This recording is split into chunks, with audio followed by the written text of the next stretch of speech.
Dans une banque d'Abuja, les esprits s'échauffent. Certains ont attendu pendant des heures pour retirer très peu d'argent, d'autres rien du tout. Je suis resté ici pendant plus de 3 à 4 heures et je n'ai pas pu retirer mon argent, donc je ne suis pas content. C'est une chose très douloureuse pour moi et ce n'est pas le Nigeria que je connais. À l'approche des élections présidentielles et parlementaires, l'économie est en proie à une inflation galopante, un chômage généralisé et une grave pénurie de devises étrangères. La décision de la Banque centrale de remplacer les anciens billets de banque a suscité la controverse car il n'y a pas assez de nouveaux billets en circulation. Dans mon propre pays, je ne peux même pas retirer 1000 naira. Et c'est maintenant qu'ils me le disent. Je suis devant ma banque et ils ont dit que c'est seulement 1000 naira qu'ils peuvent me donner. Cela représente moins de $3. Il n'y a pas que l'argent liquide qui se fait rare.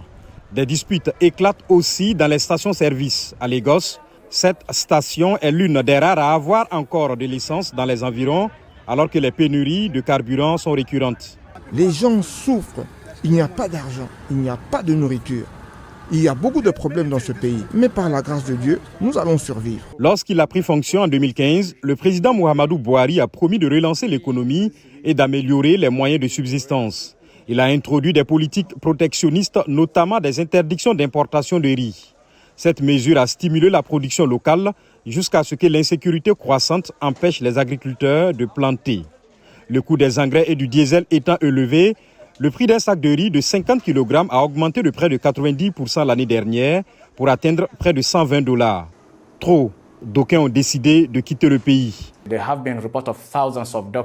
On nous a signalé que des milliers de médecins se sont déplacés vers d'autres pays. Nous constatons maintenant que même les enseignants vont probablement aussi rejoindre le train de ceux qui émigrent et c'est simplement parce que la situation économique n'a pas tenu les promesses que le gouvernement a faites dans le passé. La situation a été exacerbée par la crise sanitaire mondiale, la guerre en Ukraine, la chute des prix du pétrole brut et les fortes inondations de l'année dernière.